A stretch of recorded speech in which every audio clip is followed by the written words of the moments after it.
Hi, good morning, everyone. My name is Anna Choi, and this is River Valley Community College's Fall 2022 World Religions class.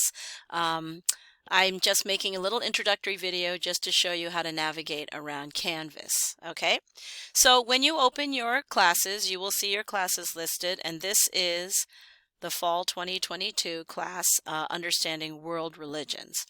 The opening page, which is the home page, is actually the syllabus. So I would strongly recommend that you read that first, just to get an understanding about the overall structure of the class. It's going to be October 13th to December 17th.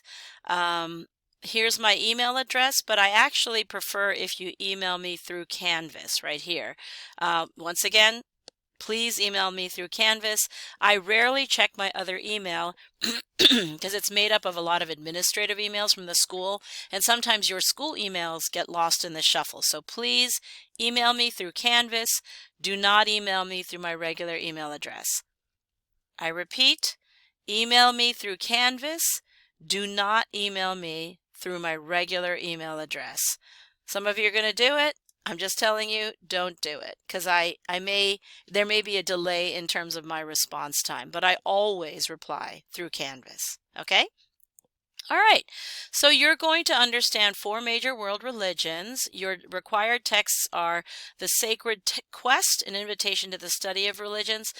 This class is kind of like a world religions and an introduction to religious studies type of class. So that's why you're going to be doing these 2 books. So Sacred Quest and then The World's Religions by Houston Smith. The modules is the thing that you should be checking every day. I'll go to there in a second, but that's really where all the content of the class is actually located. One other thing I want to highlight, another point is if you need to speak with me, like during office hours or something, just suggest a couple of times to meet on Zoom. Email me through Canvas and suggest a couple of times. My schedule is pretty flexible, so I will pick one of those times and I will meet with you via Zoom to discuss your progress in class. Now, please show up for your meeting, because nothing is as discouraging as when someone does not show up repeatedly, because it really doesn't make me feel like showing up either, So just make sure that you come to your scheduled Zoom meeting. Your grade on Canvas is not your grade in the class. Now, the reason why that is it's just a repository for all your grades. So you can go to your grade and see what your grades are and have a rough estimate of how you're doing. But I like to have a little bit of flexibility, and this also benefits you. Sometimes if you miss an assignment or you miss a quiz or something, Canvas basically locks your grade in as a 0. That's it. There's nothing I can do because it's all factored in.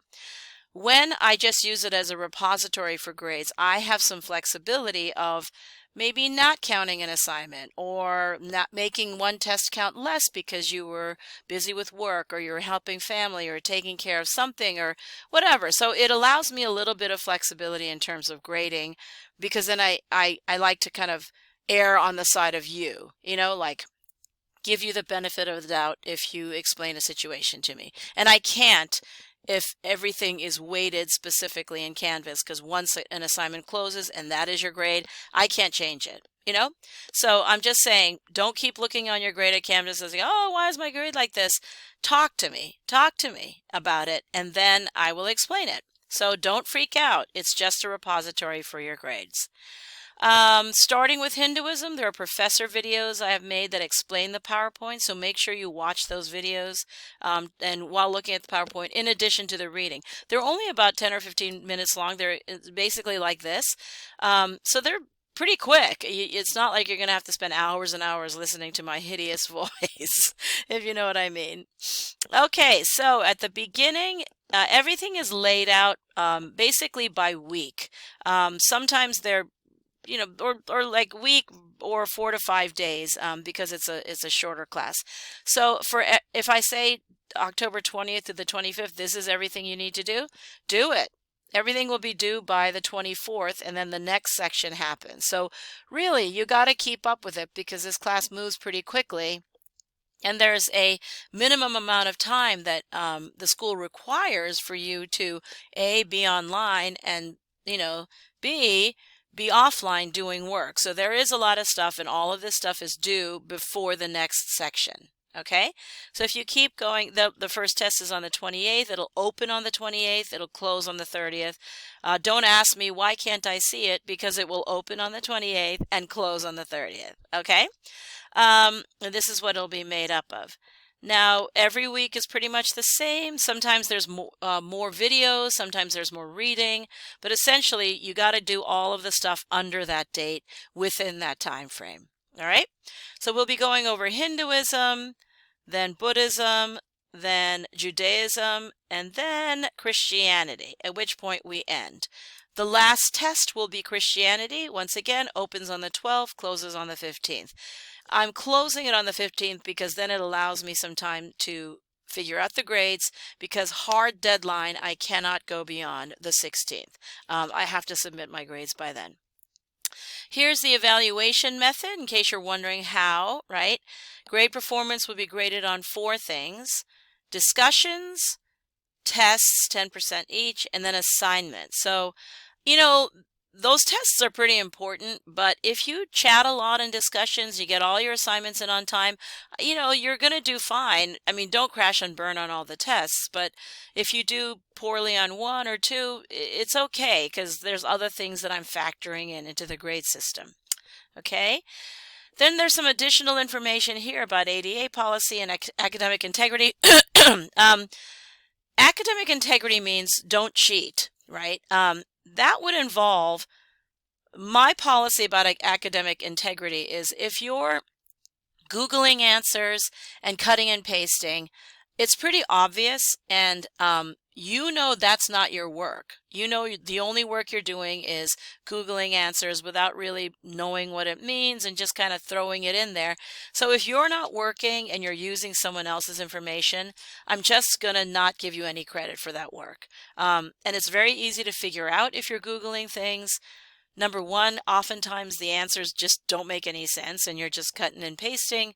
And B, it doesn't sound like student writing, And I can easily cut and paste the same information that you Googled, stick it into Google, and I find out exactly where you got it. So the bottom line is, do the work, watch the PowerPoints, watch the professor videos, understand the material, do the assignments, do the discussions, and when the tests come, you won't have to cheat. You won't have to Google answers and cut and paste, because you would already know the information. See what I mean? So I strongly discourage you doing that. If you do, you won't get any credit. That's that. And then you will do poorly on the test. So I would just recommend, taking the class and doing the work in the class, right? All right. So let's go over to modules here. Each module has information for you. So at the very beginning, you should, introduction to Canvas, like, I'm showing you how to navigate around the class, but there's more stuff in there. So make sure that you, read that and know how to submit assignments, know how to do the discussions, things like that. You're going to first, they're kind of in order. So you're going to start here. Watch the What is Religion video, introduce yourself by October 19th, read the syllabus, order your textbook and course materials. Frequently in the past, people have said, oh, I ordered it, it hasn't gotten in, and it's like a month into the class. If you don't have your books, there are ebooks. All of this stuff can be ordered via online. You can get an ebook almost immediately. So the excuse of I've ordered my book, I haven't gotten it yet, and it's not going to get here for another month doesn't work, because you can get an ebook. Okay? Or order it way in advance so you have it in hand. Otherwise, I can't do anything about it. You're supposed to have your books. Okay? Familiarize yourself with the course. Attendance policy is kind of weird online.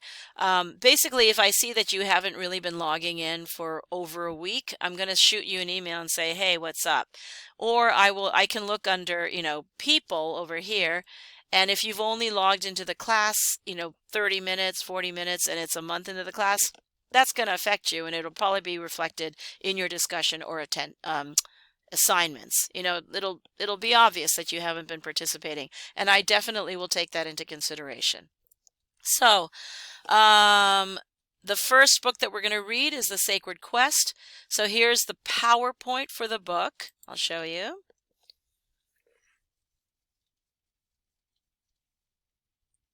I hope it downloads here. And, you know, use this PowerPoint because I worked very hard on it. So if I'm going to write out an outline of the book, I really want you to appreciate it and use it. Okay, so let me just make it smaller. So basically, I have a little summary about each chapter in that book, The Sacred Quest. Here's chapter 2, here's chapter 3, here's chapter 4, and it functions as an outline. So read the book with this next to you, and then take notes, you know, maybe print out the PowerPoint and take notes directly onto the PowerPoint, maybe put it in edit mode, you know, whatever. And I will also be going over this PowerPoint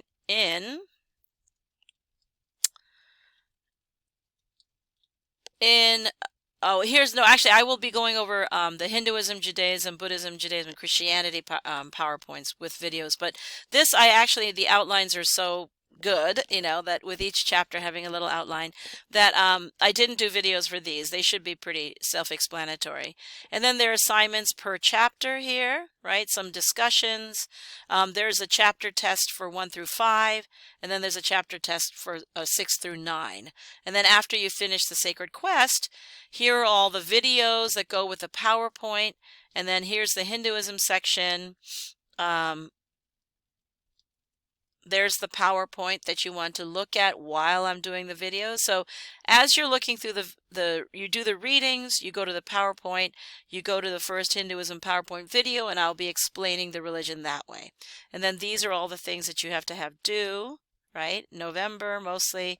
And then there's the Hinduism test. So for each section, you know, Buddhism, all of those things. Here's the PowerPoint right there. The videos for the Buddhism are right up here. These are all the assignments that you need to do, and then there's a test. Judaism, here's the PowerPoint. Here are all the assignments. There's the test. And here are 1, 2, 3, 4 Judaism videos. Here's 1, 2, 3, 4 Christianity videos. And then the last unit obviously is here's the PowerPoint, here are all your assignments, and there's the test. So it's pretty straightforward. All the deadlines are right there. All the deadlines are also in the syllabus. You just need, if you're going to take this class, you got to be committed because these deadlines come very, very quickly. And I can't be opening and closing assignments because this or that happened. I have many classes and it gets very confusing when, you know, 30 people are asking me to open and close all these different assignments. So keep on track. Just do the assignments. Log in, I would say, every day, if not every other day. Make sure you're keeping up with the readings.